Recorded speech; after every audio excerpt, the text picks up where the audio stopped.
Aloha gang. How's it? So we're sitting outside of a property that we're in contract to buy, and we're here with Trevor with Signature Home Inspections, and we wanted to give you guys a quick run through because hey, listen, when we started in this industry, we were just looking for bus up houses to buy, like honestly. And so when we walked into our first property, we noticed that it was all bus up, but beyond that, we had no idea what we were looking at. So hopefully today we're gonna walk through with Trevor, and he's gonna point out some of the structural and bigger and major fixes that you should be looking out for when you're buying these distressed houses. Exactly what he said. So this is the first thing. What's up, Trevor? Hey, how are you? So we're standing outside the house, we're on the side. Yep. What piques your interest when you're just looking at the side of this property? Yeah, I think when we look at the side of the property, or when you come on, we first want to look at the ground, to be honest. Okay. The soil, we want to see where the high points are and where the low points are. Why? Rainwater. When rainwater comes down from the sky, it will hit the high point and then flow. So right here we can see we're actually going to flow a little bit to the house. And then we do what's called sighting. And this is an old school principle. It's very easy to do. But if you put your head next to the side of the house and look down the side, is it bowed out at all? Is there anything wavy going on? Is there extra posts in the way? And as we look down the side of the house here, we'll see post. Get in there. We'll see post, and then we run it to the foundation so we know that it has been supported. And what are the causes? Either water damage, either soil settling, or termite damage. And then we continue. So if we go down to sighting, we put your head right next to the wall.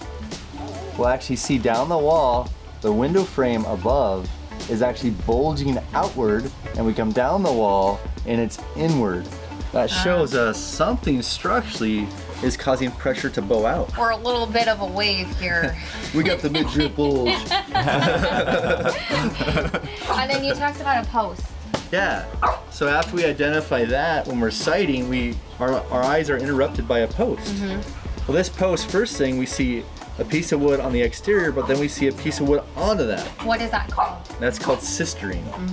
Often sistering is a rotted or damaged piece of wood, and they put another piece of wood and sister it together to give it its structural strength. To support it. If we come down to the foundation area, we have the back side is a foundational post. Can you see that? Yep. Okay.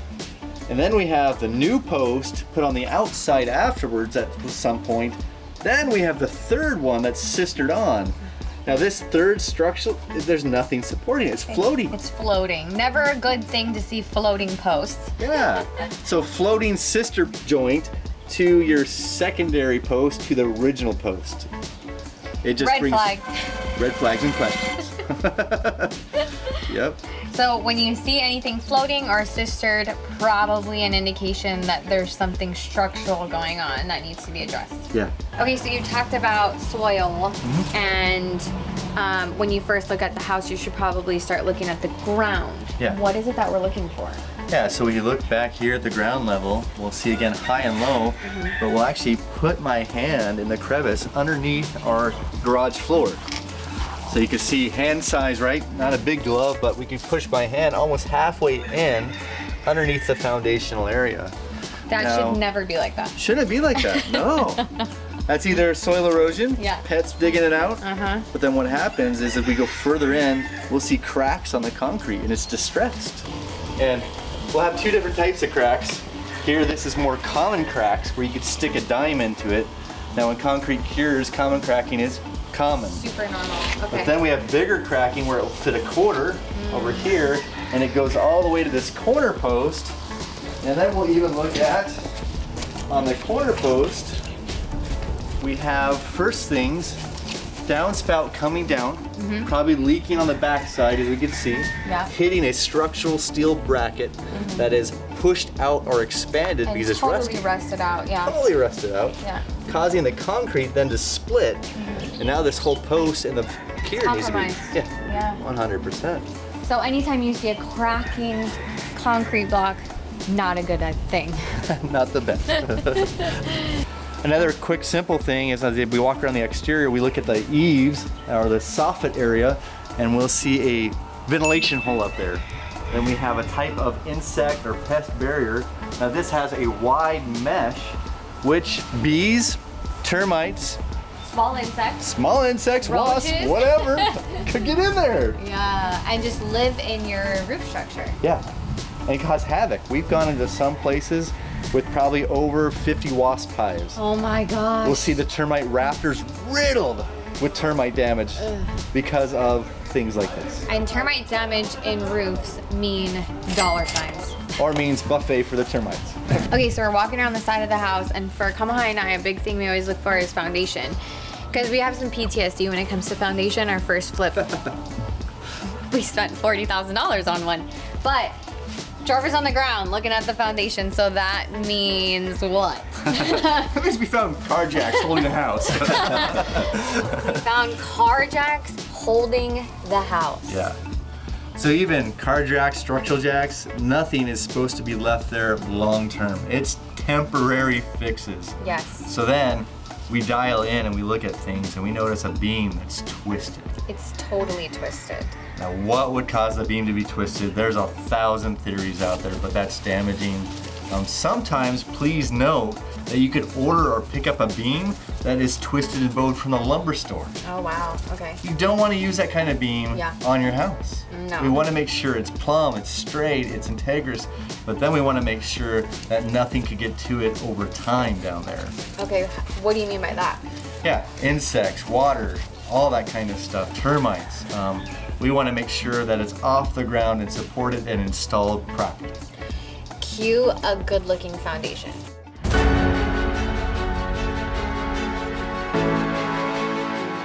So quick question about foundations. I'm looking here and I know what I'm looking at. It looks like it's a post and pier foundation. Yeah. What are the types of foundations that people may encounter? Yeah.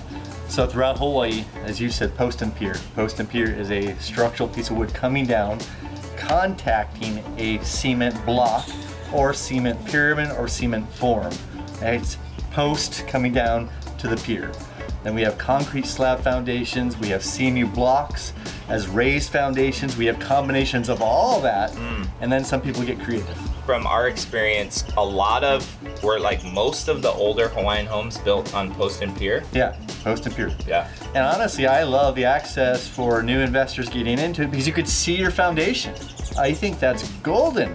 Get down there, get dirty, crawl around, learn about them. There's things on YouTube, other places. We can learn all about this stuff online, but understand post and pier, understand we don't want to see things floating.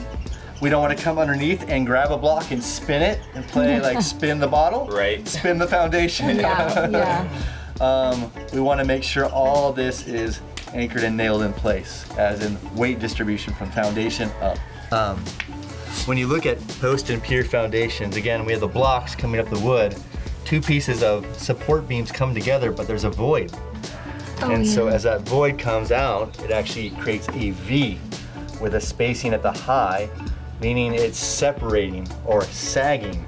And so we want to check all the joints just to dial in and look at those joint sessions or those joint areas to make sure we don't have separation. If we have separation, it's going to indicate something sagging. And then you look up here, major termite damage to some of the supports. Yep. And so those supports run through the rafters, the ceiling, house. When you're new to this, one of the best things is to say no. Not every home is for you. Experience, like you guys, you've seen it now, you've processed through that, but you've learned. But I think one of the most powerful tools for you short and long term is to say no and walk away and look at other properties. I couldn't agree more, especially when you're first getting started. If you're buying a property that it needs major stuff, I mean, every big ticket item has to be addressed. I don't know if that's a good project for you to take on for your first. What if they don't know what major things are? Exactly. That's why watch this YouTube video, like, subscribe, and follow, because we're trying to tell you right now. That's a completely termite-eaten support structure for your roof that runs across the entire inside of your home that holds up the roof. supported by 3 different layers of support structure. Yeah, so usually it's supposed to be one, right? And here we see 1, 2, 3. Red flag. Okay, so we've made our way to the backyard, and the first thing Trevor says is, look at all of this. This. Cut it A out. lot of people don't budget for, or they underestimate the cost and the impact of landscaping and what it can do for the property. So our average cost of landscaping on a small property is about $8,000. The most expensive we paid is about $25,000. I assume just by looking at this property, we're gonna spend about $16,000 to $18,000.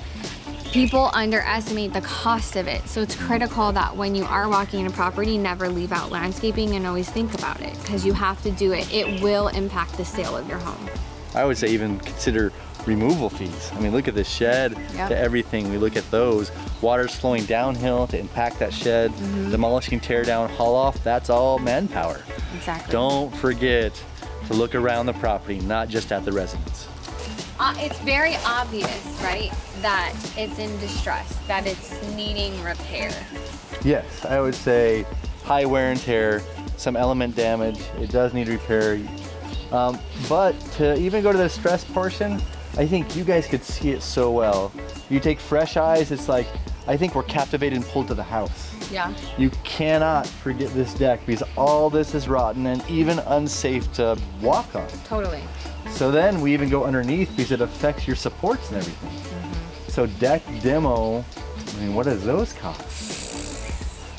I mean, it's just a deck. Yeah, but no, it's not just a deck, because you're talking about extent for us. Whenever we see a deck that you can, for me, this isn't really like a deck, it's like a walk around. So a wraparound, yeah. We would want to extend it like the neighbor did out and capitalize on the view. So it's automatic dollars. You're talking about new footings, all new wood, and then you don't want to replace wood with this. We see what this area does to wood, but will help you sell the house. So I'd be mindful too as you come in as an inspector's eyes. The first thing I notice too is that the roof doesn't cover the deck. So Not it's at all. exposed to full elements. Rain, water, everything. We even have vegetation growing into the roof side. Vegetation will blow back and forth and just rub on it, right?